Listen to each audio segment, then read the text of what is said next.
This is Brian with ScreenFiles.com in review, and what I'm looking at today is the first season of Netflix's Avatar, The Last Airbender.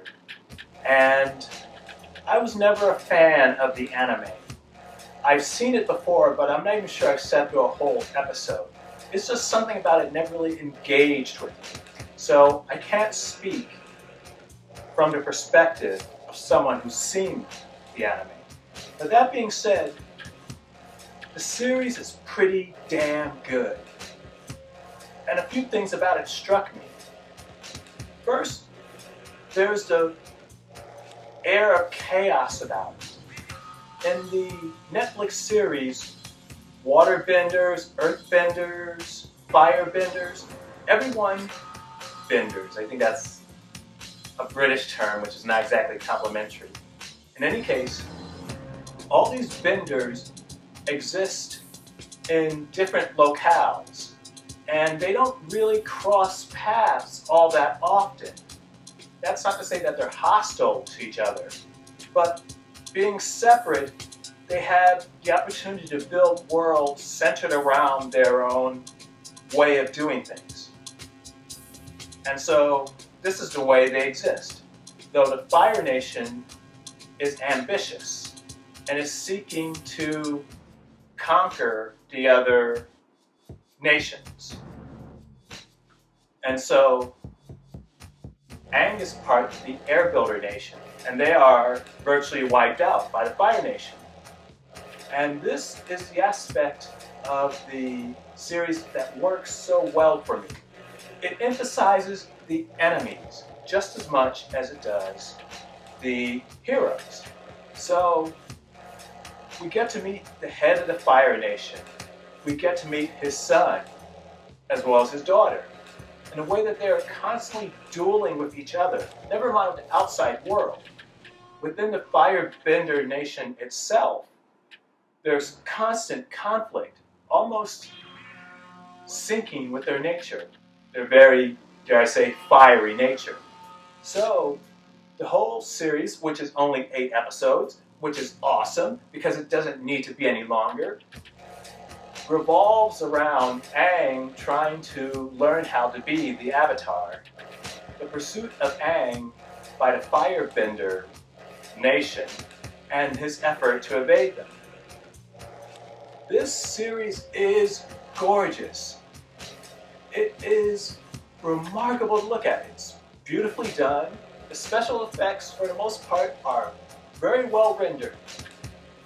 Though speaking of those special effects, some of them are curiously odd. Like, there are shots that look like they're done in a volume, which is to say, you have people, a few props, and mimicking an actual space. Those kind of shots tend to stick out. And the shots when they're on the Sky Bison, I believe it's called. And for some reason, for most of the shots, there's no wind, which you're flying, moving through the air. There should be wind. I'm not saying there should be gale force winds, but there should be wind through people's hair, clothing, and so on. And when that's not there, it makes it look like what it is, namely a shot on a soundstage with FX smeared liberally around it. Though that's relatively rare that you can see through the special effects, like I just explained. On the whole, they're excellently done. It's brilliant. In the 8th episode, there's something that happens. The 8th episode is brilliant, by the way. It's a great finisher for the first season.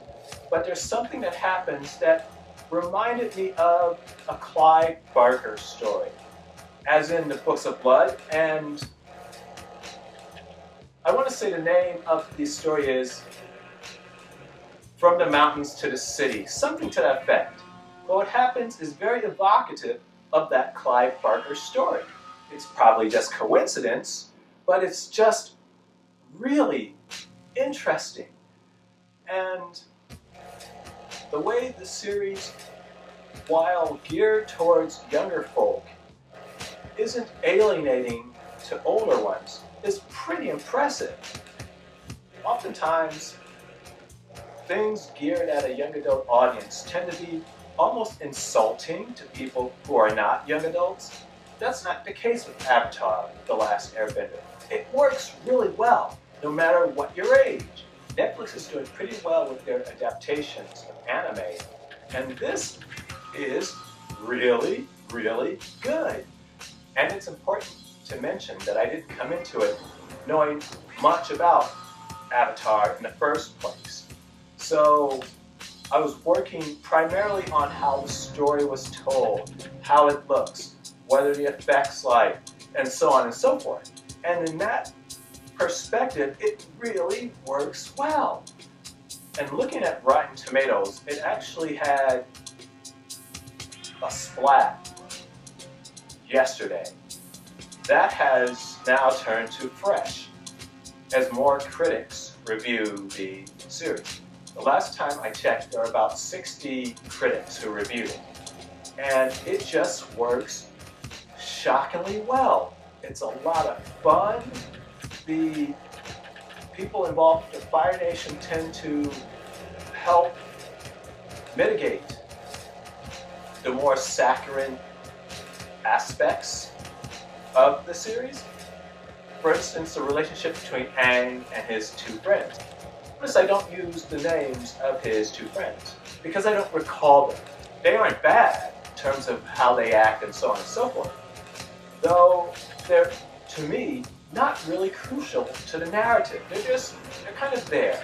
And that's not an insult, but they're just not as important to the story as Aang and the people involved in the Fire Nation. And another thing that really impressed me about this series is that watching it, I kept going back to my experience watching old Hong Kong martial arts films. The cast is primarily composed of people who are Asian or somehow connected to that diaspora, and combined with the beautiful costumes. It looks foreign. And I don't mean that in a bad way. It doesn't feel like something a European would do. And if you look at some of the people behind the scenes, there are Asian people directing and writing and so on.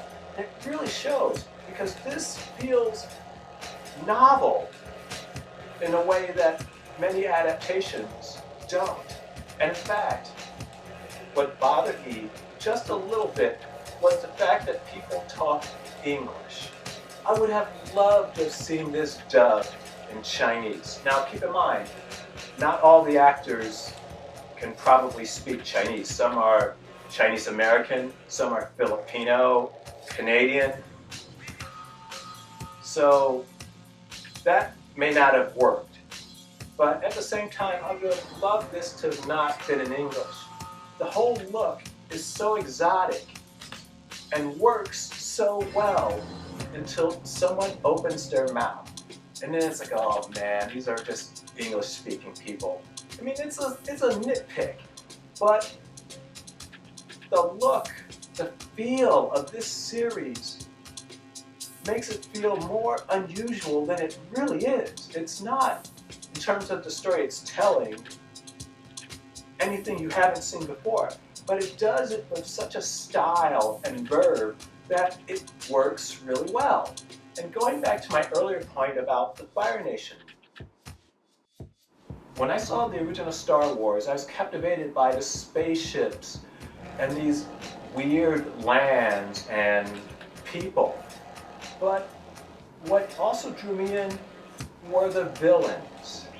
The villains were just so interesting, oftentimes much more interesting than the heroes. And that is definitely the case with Avatar: The Last Airbender. If you have great villains, half the battle's already won. And these are some remarkable villains. Everyone acts great. Everyone just carries themselves so well. And as a result, at least for me, I found the scenario and the world that these people were living in so believable. Now what do you think?